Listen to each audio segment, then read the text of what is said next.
Graça e paz, bom dia, prazer entrar aí na sua casa, prazer receber você aqui na nossa casa, prazer também estar com você se porventura você estiver no carro nesse momento, se deslocando.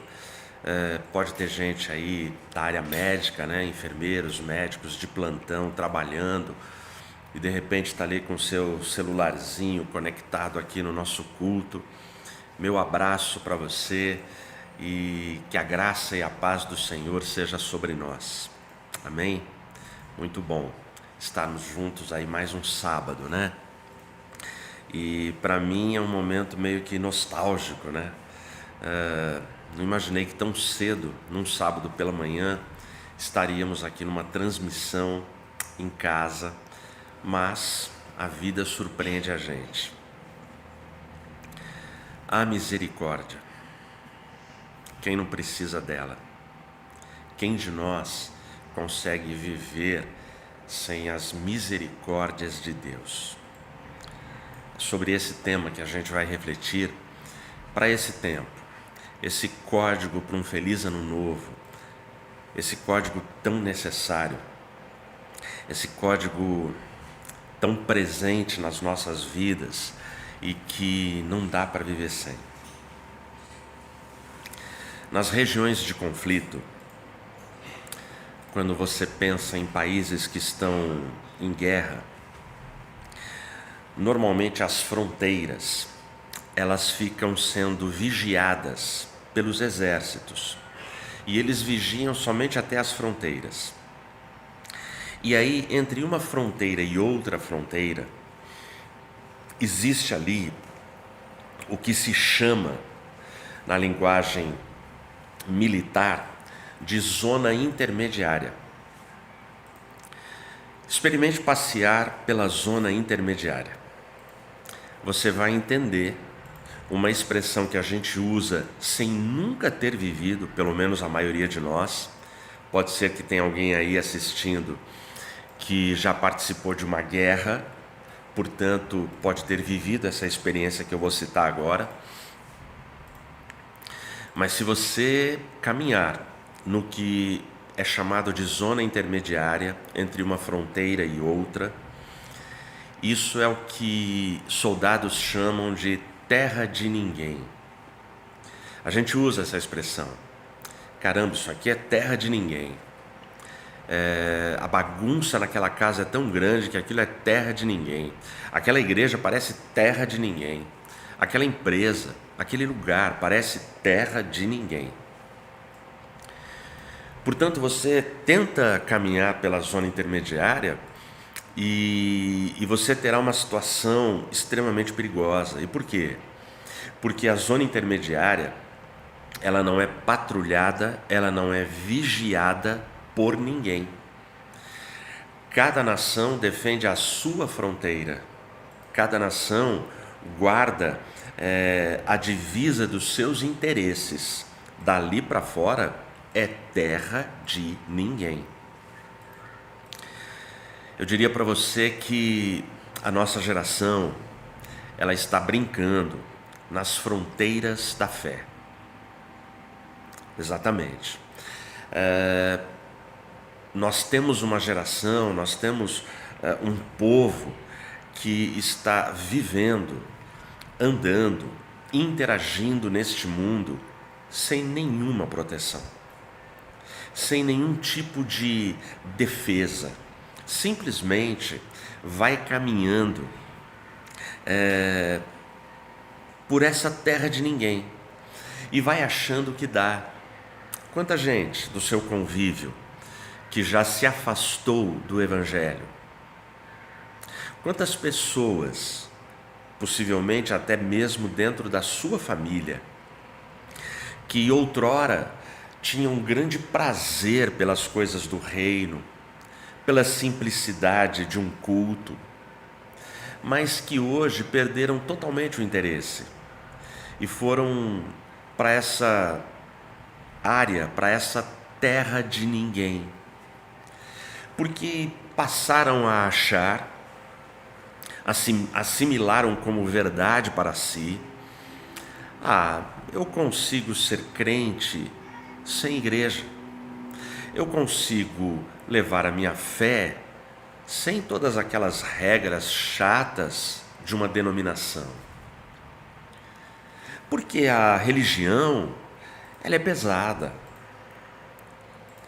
E discursos bem enfeitados, discursos que vêm com chantilly, com morango, com cereja, eles dizem assim: eu prego a Cristo, mas não religiosidade. E por causa desse tipo de frase, muita gente engole como verdade que religião é algo ruim. Religião significa simplesmente religar. O homem sem Cristo está desligado do céu. O homem com Cristo, ele é religado. Ele começa a ficar conectado à família celestial.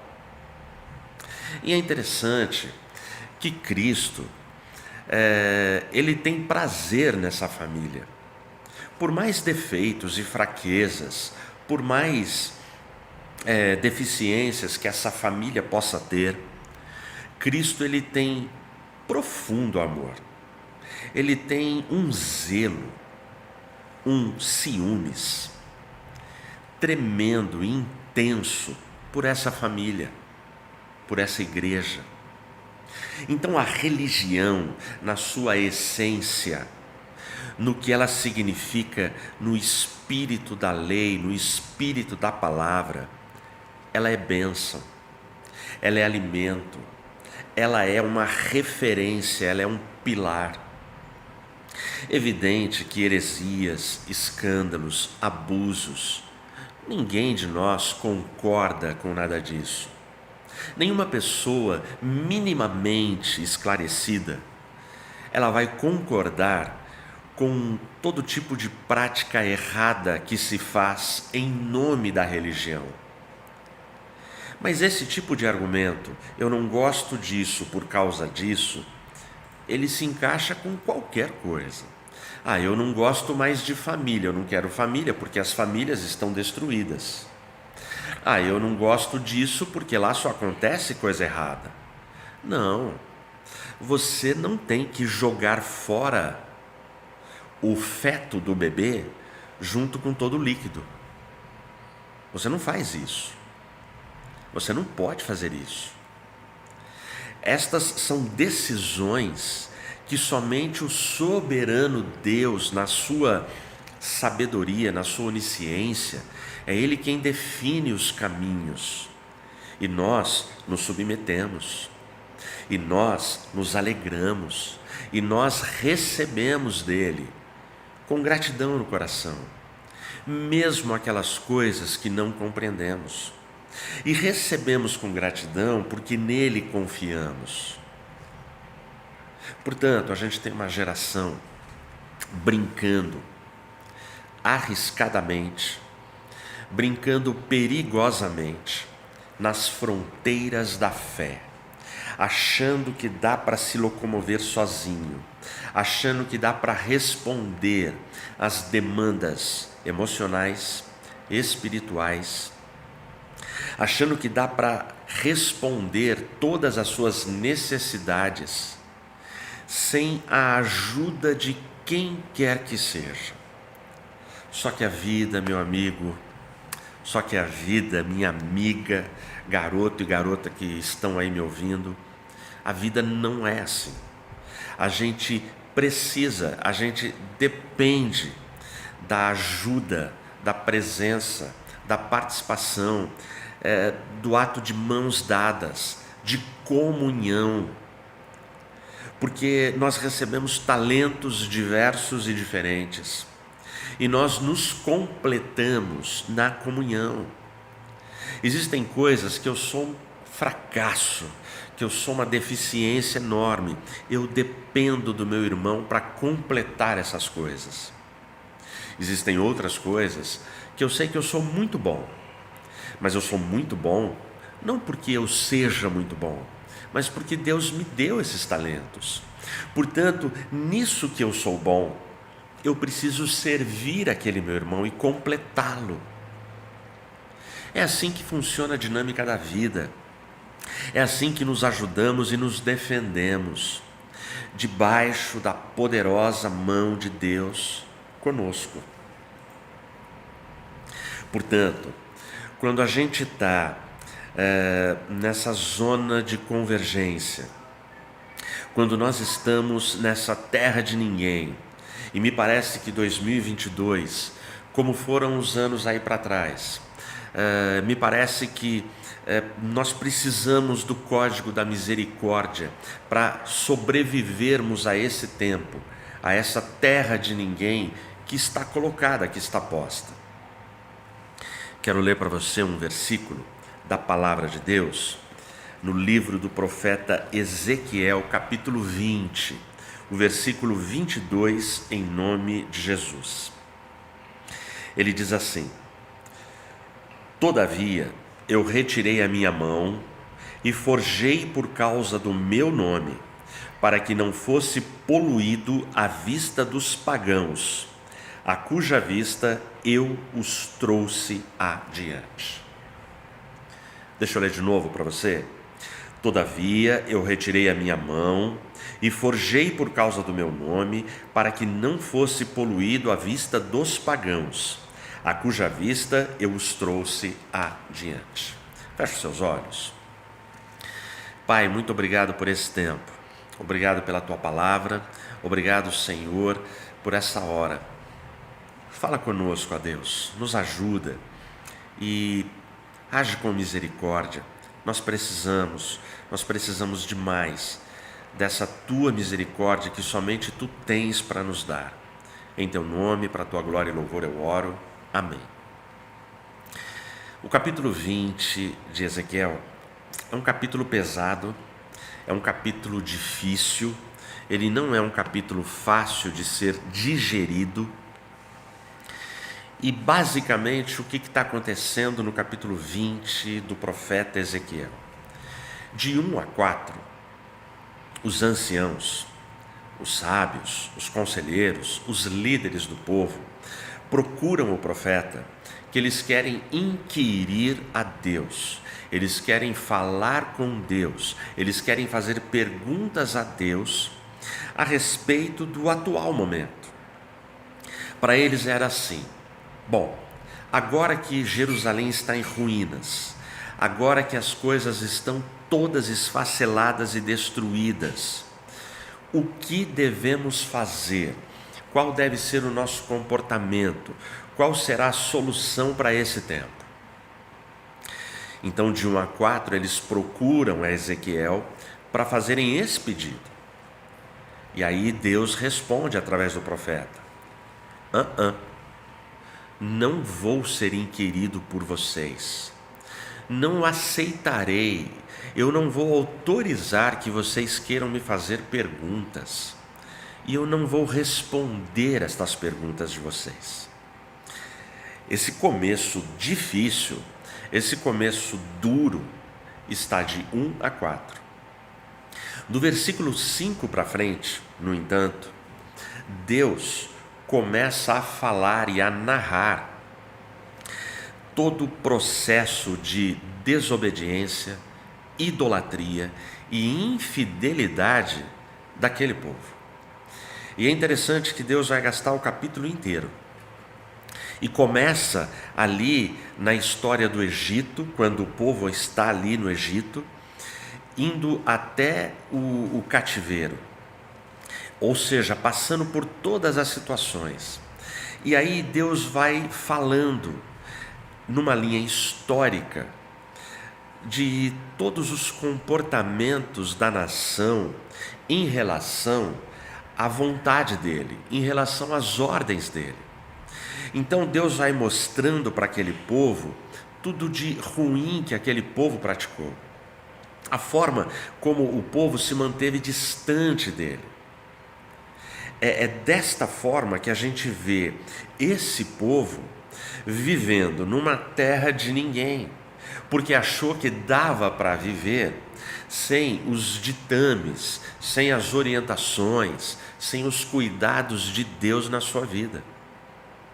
Basicamente, existem dois desvios que foram causados na história do povo hebreu. E quando Ezequiel começa a escrever toda a resposta de Deus, Deus vai mostrando esses desvios e chega até o tempo de Ezequiel para mostrar, olha, no momento atual vocês continuam cometendo os mesmos erros dos vossos pais. Eu vou ler 3 versículos apenas aqui do capítulo 20 de Ezequiel para você, só para você entender basicamente qual é a reclamação, a denúncia de Deus para aquele povo. Os versículos 11, 12 e 13. E eu dei-lhes os meus estatutos e lhes mostrei os meus juízos, os quais, se um homem cumprir, ele viverá neles. Além disso, eu também lhes dei os meus Shabá, para serem um sinal entre mim e eles, para que eles pudessem saber que eu sou o Senhor que os santifica. Mas a casa de Israel se rebelou contra mim no deserto. Eles não andaram nos meus estatutos e desprezaram os meus juízos. O que, se um homem o fizer, ele viverá neles. E os meus Shabás poluíram grandemente. Então eu disse que derramaria minha fúria sobre eles no deserto para os consumir.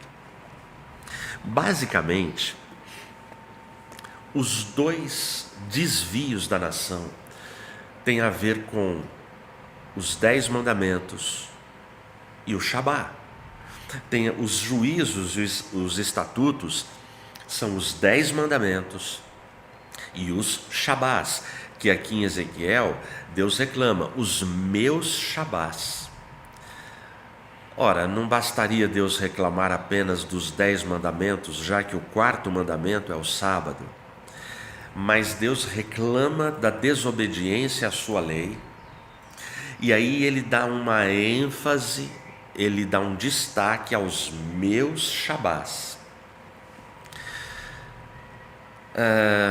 E se você prestou atenção aqui nesses 3 versos, tem um momento entre vírgulas que o profeta ele escreve a reclamação de Deus.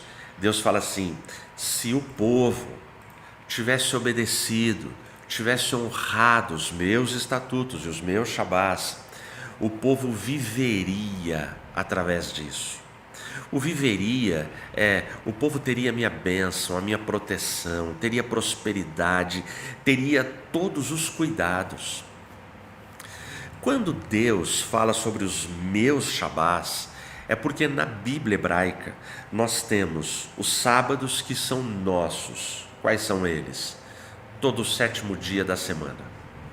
São os nossos sábados.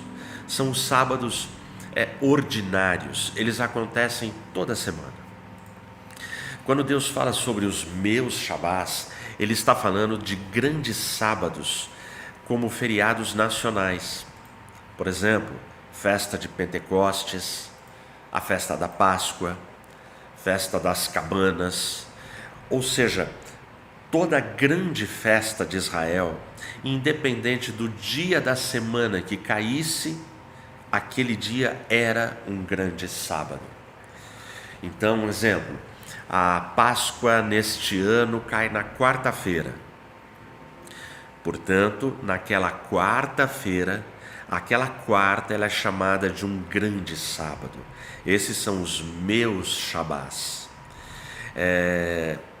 Portanto, a ideia do sábado como pausa, descanso, celebração, dedicação ao Senhor, eu vou adorar a Deus, é uma ideia tão simples, mas tão profunda.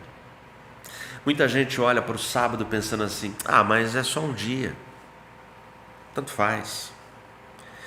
Mas nunca foi assim que Deus olhou para tudo isso. No começo da nossa fé, à medida que você vai caminhando pela fé, a gente tem uma série de dificuldades. A maioria das pessoas começa a entender 10 mandamentos e sábado de uma forma muito pesada.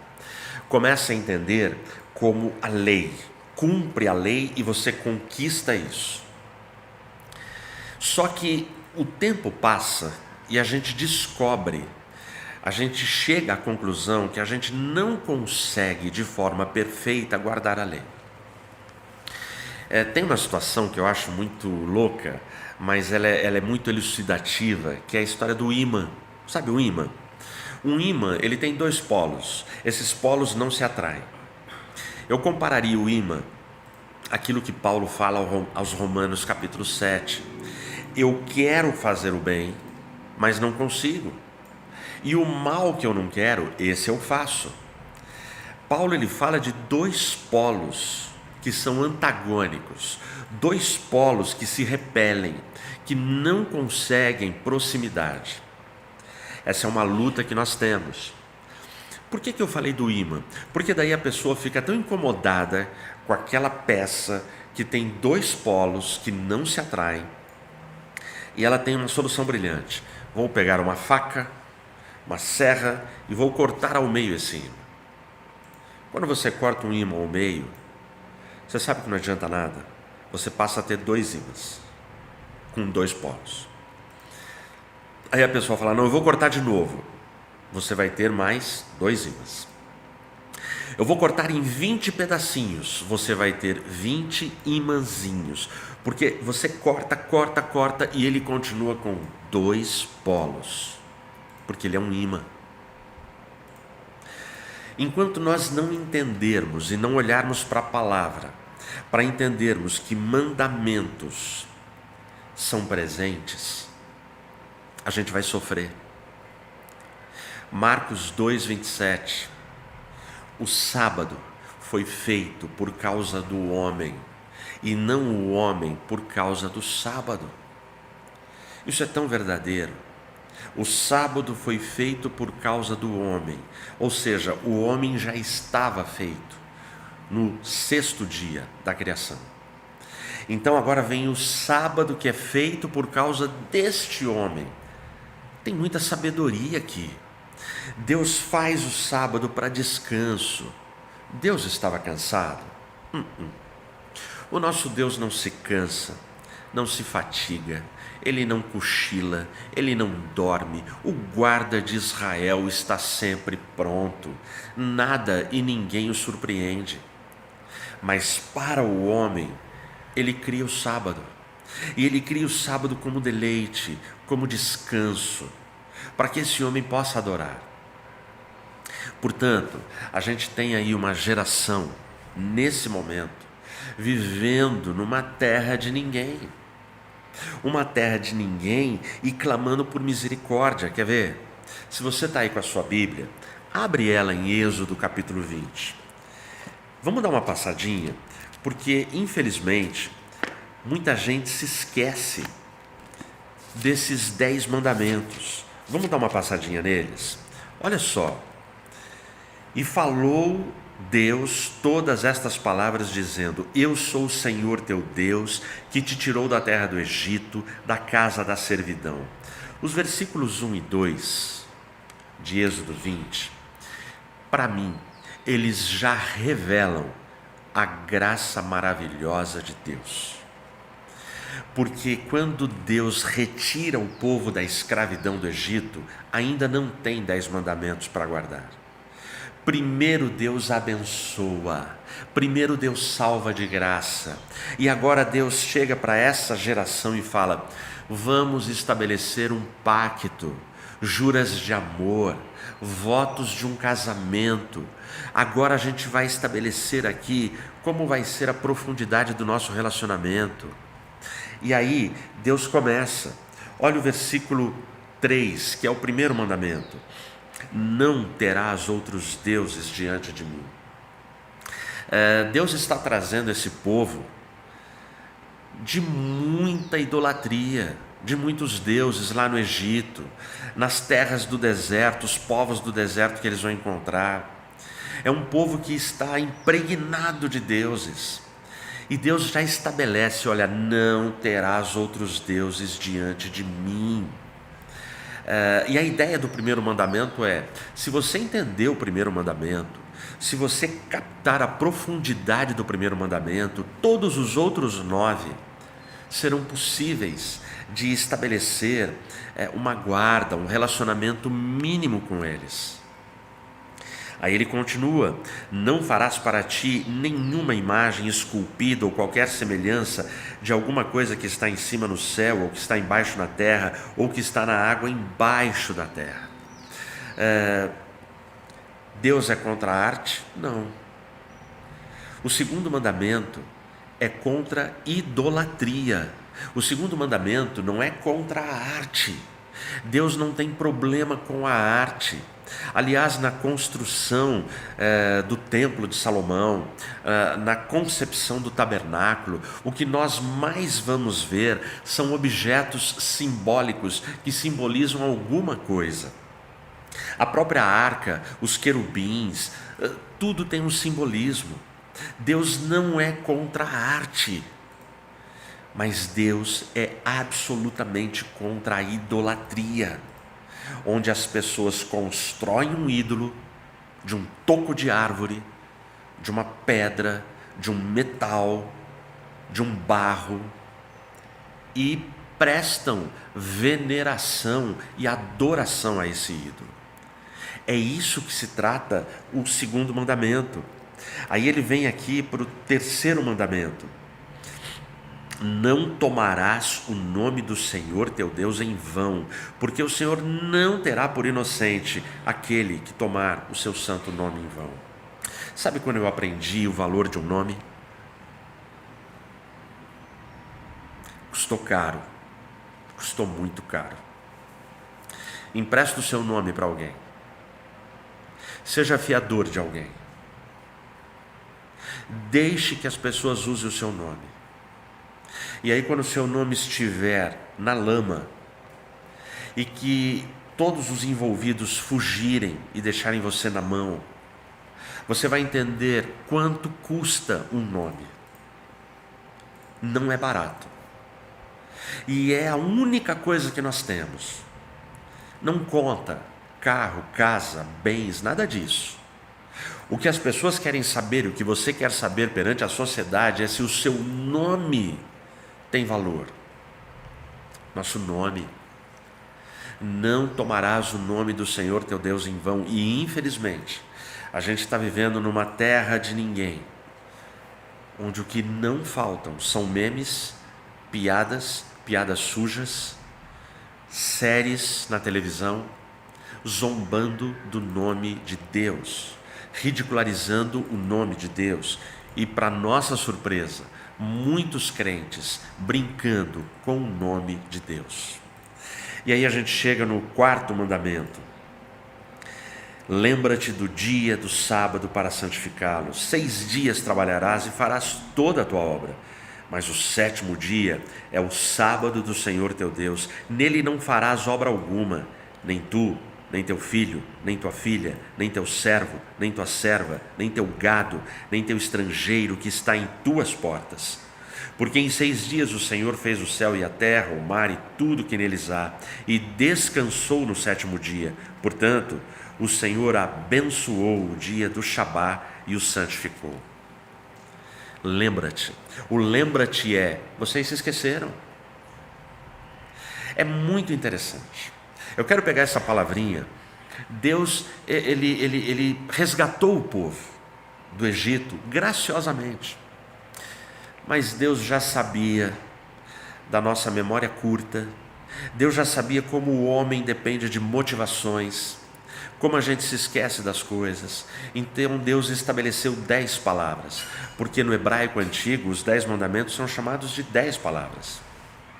Entra no escritório de um advogado poderoso, como eu entrei esses dias para fazer uma filmagem em São Paulo.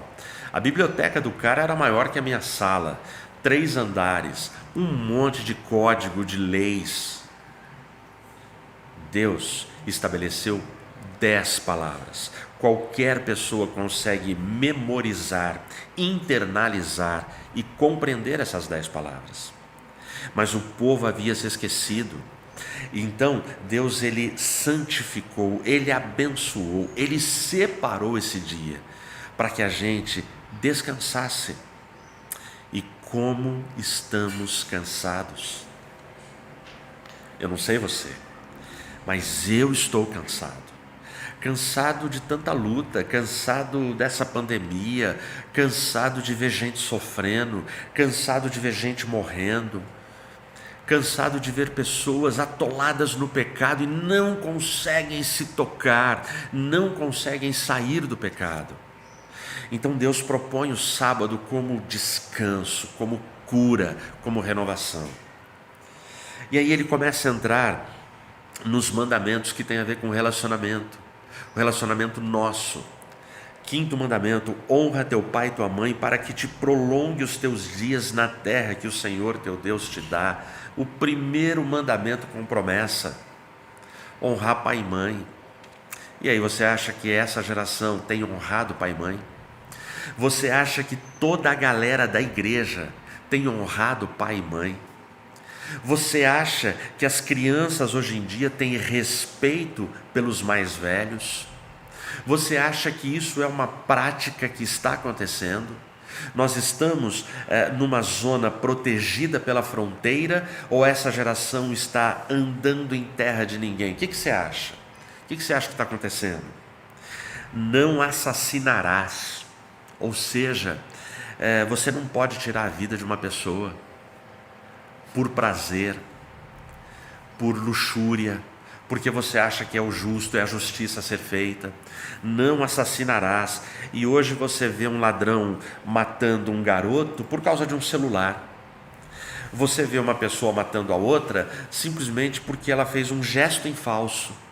Você vê o outro descer do carro com um pedaço de ferro para destruir o outro e matar o outro por causa de uma fechada no trânsito. São os motivos mais bestas, os motivos mais inúteis de uma geração que está numa terra de ninguém. Olha como continua: não cometerás adultério. E aí? Você acha que o adultério, que a traição, que a separação, que já virou escracho, comédia, zoeira, zombaria na terra de ninguém, que é 2022, você acha que isso aqui também já virou uma bagunça dentro dos arraiais do povo de Deus? Sim ou não? O que você acha? O que você acha? Nós estamos numa série de lição bíblica pedindo o caminho do avivamento. Mas qual caminho de avivamento é possível quando se está transitando e se dando tão bem numa terra de ninguém? O que você acha? Não furtarás, o roubo. Muita gente tentando se dar bem, muita gente, amigos, um passando o outro para trás. É uma coisa cruel. Eu vou contar para vocês uma história aqui rápida, que mexeu muito comigo. Eu fiquei aí, eu nem sei quanto tempo, 2 anos, sei lá. Não sei quanto tempo eu fiquei com um carro, uma Captiva. Esse carro, quando eu comprei, devia ter os seus, era um seminovo, 50 mil quilômetros, portanto uma quilometragem baixa. Levei para revisão, fiz tudo isso. Mecânico autorizado GM, só elogiou o carro, falou: cara, é tudo original, tudo de alumínio. Fui feliz com esse carro, até 90 mil. E aí começou a entrar água no bloco do motor. Resumindo, eu peregrinei em muitos especialistas, gastei dinheiro tentando resolver o problema, não consegui resolver o problema, não consegui. Bom, aí coloquei à venda. Aí teve uma retífica que gostaria de ver o carro. Falei, tudo bem. Pegou o carro, levou lá, olhou. E aí eu fui nessa retífica, que nem é aqui na cidade de Campinas, é numa cidade próxima. Aí eu fui até lá. Falei, bom dia, bom dia. Aí pela minha voz, o dono da oficina reconheceu. Ele falou, o senhor é o seu Edmilson? Eu falei, sou eu mesmo. Ele falou, o seu bloco de motor está aqui. Aí ele mostrou, estava lá desmontado. Ele falou assim, o seu bloco de motor não tem solução, não tem jeito. E isso aqui é caríssimo. Vai ter que comprar um novo bloco, um novo motor. É mais caro que o carro, para vocês terem uma ideia. Aí ele vira para mim e ele diz assim, estou eu e ele, eu nunca vi esse cidadão, nunca fui naquela oficina. Estamos em pé, uma oficina grande, pensa uma oficina gigante, bonita, limpa, lotado de carros, carrões, Mercedes, BMWs, além dos carros simples e nacionais. Aí ele vira para mim e fala assim, mas dá para a gente fazer uma gambiarra, você resolve o teu problema e passa o carro para frente. Essa foi a fala dele para mim. Eu olhei para ele e falei, não, eu não vou enganar ninguém. Eu vou colocar o meu carro à venda, eu vou falar qual é o problema que tem, vou vender baratinho, porque eu sei que isso aqui é caro, e vou me desfazer do carro. Só isso que eu vou fazer. Aí ele tomou um susto. Ele olhou, entendi. Mas quando ele falou isso, aí que entra o fato que me machucou, que me marcou profundamente. Eu ouço uma voz no fundo da oficina. E a voz deu um grito, Pastor Edmilson. Eu olhei, falei, oi? Eu não reconheci a pessoa. Fui até ele, eu falei, prazer, ele falou o nome. Falei, você me conhece? Ele falou, lógico. Eu era da Igreja Adventista da Promessa. Eu já vi o senhor pregar em muitos lugares. Eu já vi o senhor pregar em estádio, em ginásio. Eu já vi o senhor pregando para jovens, congressos, Estância Árvore da Vida. Eu ia na igreja. Hoje eu não vou mais. Mas que gostoso ver o senhor aqui. Cara, naquele momento, aí o dono da oficina veio e falou, caramba, você é pastor? Puxa, me desculpa. Eu falei, não, fique em paz, obrigado, você tentou, valeu. Aí eu saí, fui embora, pedi para ele entregar a captiva montada, né, que ele queria só ver, ele fez isso, paguei o serviço dele de tentativa. Eu lembro que aquele dia eu entrei no meu carro, de volta, e liguei para a Regina, eu não estava aguentando. Contei para ela a história e comecei a chorar muito. Eu falei, Rê, eu estava num lugar que eu não sabia onde era, a proposta foi feita, e aquele irmãozinho, ele estava me filmando e estava me vendo, Rê. Se eu aceitasse aquela proposta, eu acho que para aquela alma, o evangelho se desmoronaria. Mas para aquele irmãozinho, foi fundamental ele ouvir um pastor, longe da família, longe do púlpito, num lugar desconhecido, falando com um desconhecido e agindo de uma forma ética e com caráter. Não furtarás. As oportunidades para a gente furtar, para a gente enganar, elas não cessam de aparecer. Aí, continua, não darás falso testemunho contra o teu próximo. O que você me diz aí das brigas e das baixarias nas redes sociais? O que você me diz do que anda acontecendo? O que você me diz das guerras de famílias, de grupos, de bandas, de lideranças, um querendo a posição do outro, falando mal do outro, tentando derrubar o outro, puxando o tapete, apunhalando pelas costas? Estamos ou não em terra de ninguém? E aí a gente chega no 10º mandamento: não cobiçarás a casa de teu próximo, não cobiçarás a mulher de teu próximo, nem o seu servo, nem a sua serva, nem o seu boi, nem o seu jumento, nem alguma coisa que é do seu próximo. Cobiça. Cobiça. A gente vive nessa terra de ninguém, onde as pessoas querem o que não lhes pertence. Elas querem coisas que definitivamente não será para elas. E é muito legal quando os 10 mandamentos, as 10 palavras de Êxodo concluem. Olha como é que conclui: e todo o povo viu os trovões e os relâmpagos e o barulho da trombeta e o monte fumegando, e quando o povo viu isso, apartou-se e ficou de longe. Foi muita unção naquele momento. Agora, o que é isso? Isso é terra de ninguém.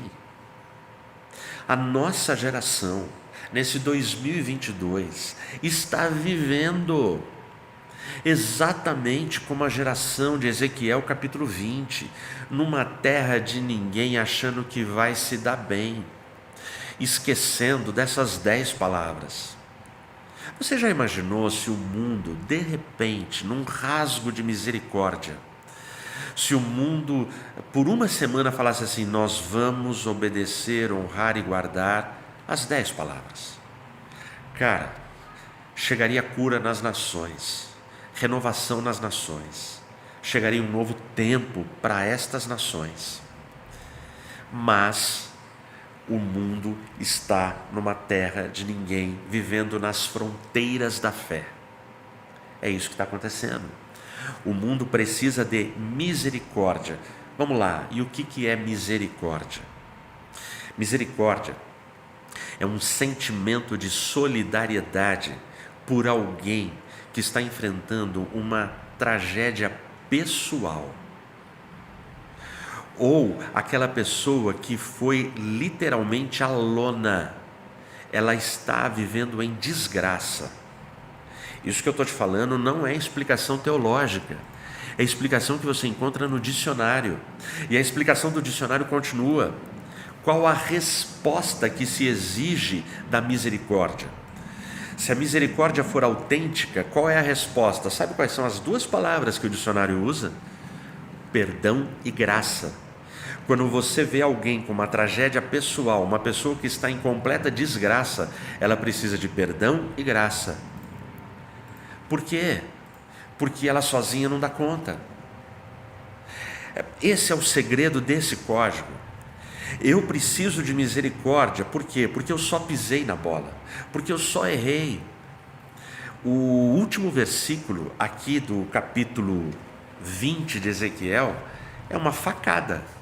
Eu vou ler para você o último versículo do capítulo. Olha como ele termina: então disse eu: ah, Senhor Deus, eles dizem de mim, ele não fala parábolas? Existe uma ironia aqui. Sabe o que o profeta está falando? Senhor, eu falei tudo que o Senhor mandou falar.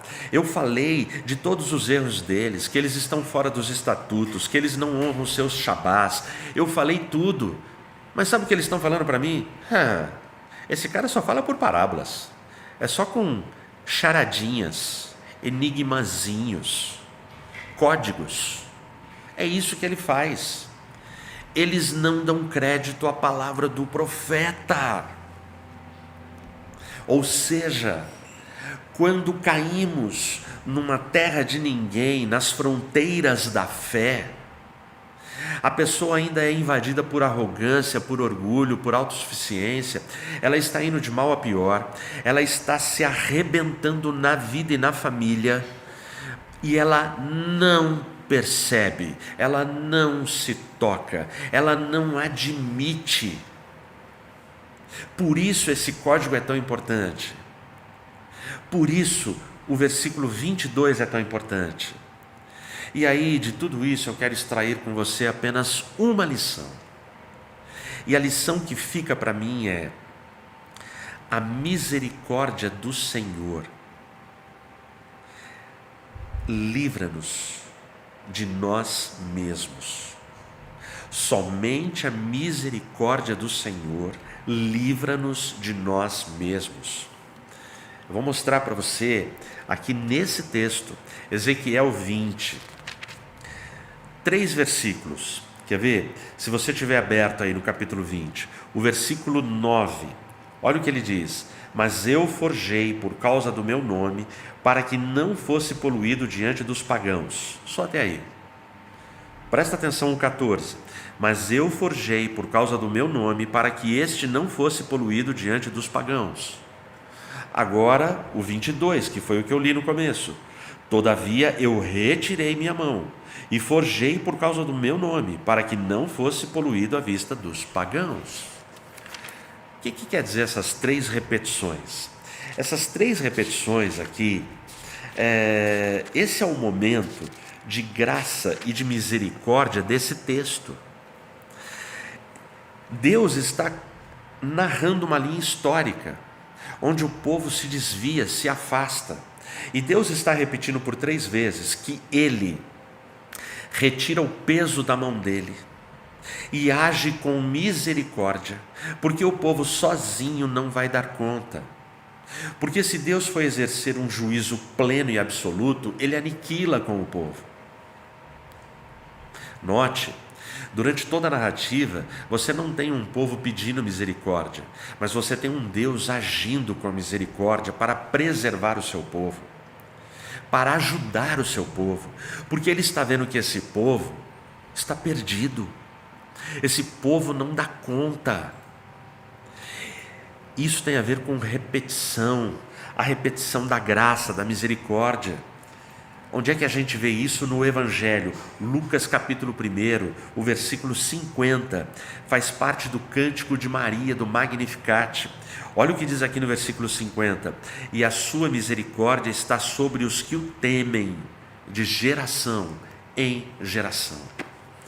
Eu e você precisamos desta misericórdia, porque nós vivemos a nossa tragédia pessoal, nós vivemos as nossas desgraças, e a gente precisa de um Deus que dê um breque, que dê uma pausa, que não nos retribua de acordo com os nossos erros. Lembra da historinha do imã?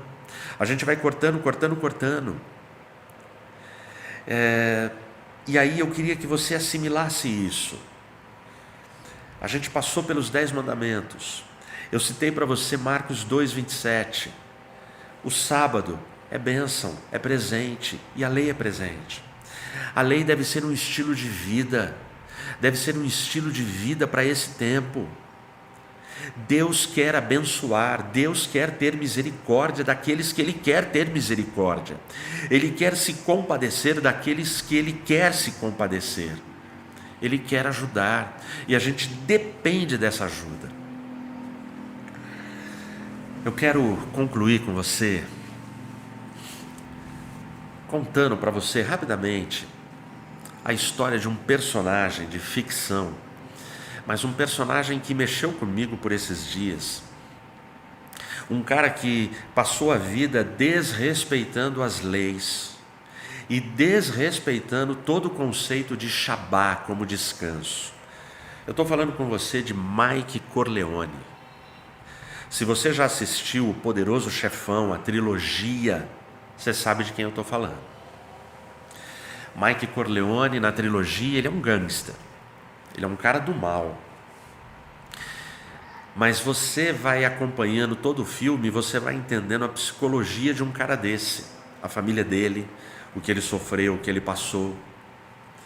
Mike Corleone é alguém que a gente pode dizer que andou a vida inteira nessa zona de convergência, nessa terra de ninguém, nesse lugar perigoso, nas fronteiras da fé. Tem um momento no filme 3, no 3º capítulo, que Mike Corleone, ele se encontra com um bispo, e o bispo percebe o estado emocional arrasado que está Mike Corleone. E o bispo pergunta para ele: você quer se confessar? E Mike Corleone responde: de que adiantaria me confessar sem me arrepender?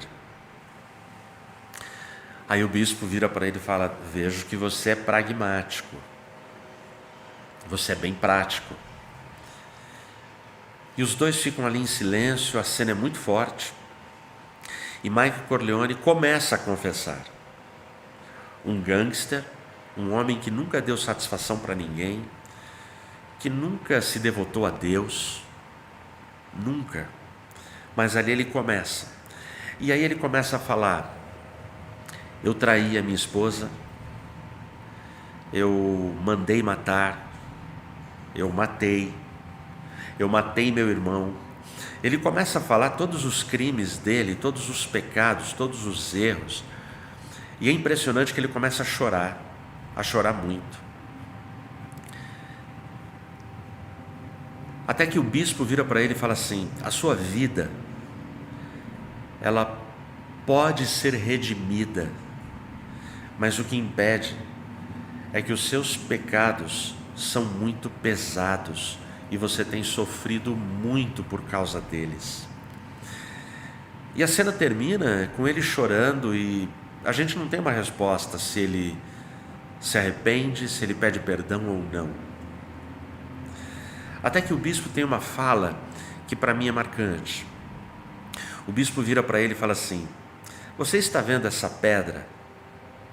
É uma pedra que está dentro da água. Ele fala: essa pedra, ela está aqui nessa água há muito tempo. Essa pedra está aqui nessa água há muitos anos, mas ela está seca. Aí o bispo mergulha a mão, pega a pedra e quebra a pedra e mostra: ó, aqui dentro ela está seca. Aí o bispo conclui: assim são os homens aqui na Europa. O cristianismo está há muito tempo aqui na Europa, mas Cristo não penetrou no coração dos homens.